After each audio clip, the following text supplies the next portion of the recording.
So my project focuses on the stress response, regeneration, and circadian biology of the intestine in mice. So the Earth rotates over a 24-hour period, which exposes it to different light and dark cycles. And that light and dark exposure in the same area over a different time is known as a photoperiod.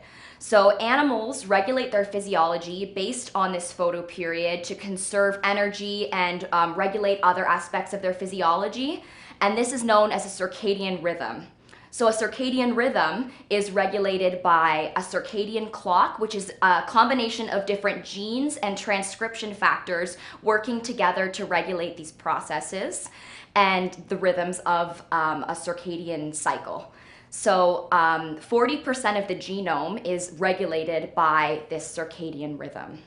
So my project specifically focuses on the intestinal healing rhythm and regeneration in the mouse intestine. So I hypothesized that the healing response will follow a circadian rhythm. So I used samples previously collected in my lab of mice who had irradiation poisoning, and we sampled them at 6 different time points over a 24-hour period every 4 hours to determine if the stress response was following a circadian rhythm. So this was done to examine if some of the key stress response pathways, such as JNK and NF-kappa B, were following a circadian rhythm.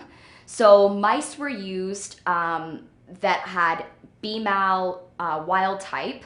So they had a regular functioning clock and proper genes. And then we used BMAL mutant mice, which had a knockout clock that was dysfunctional because they didn't have core clock components like the BMAL1 gene.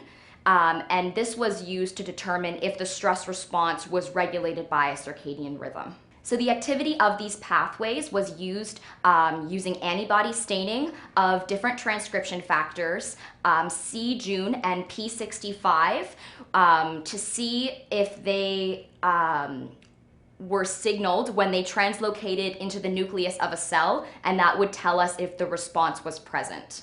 Photoperiod disruptions due to activities like shift work and frequent travel has been correlated to lead to intestinal inflammatory diseases.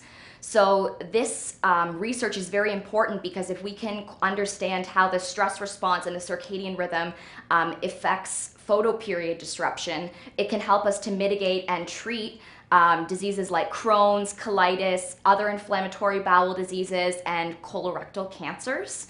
So this is very important for the field of preventative medicine, and I feel very proud to be part of such a novel idea in circadian biology and contribute my research to the field.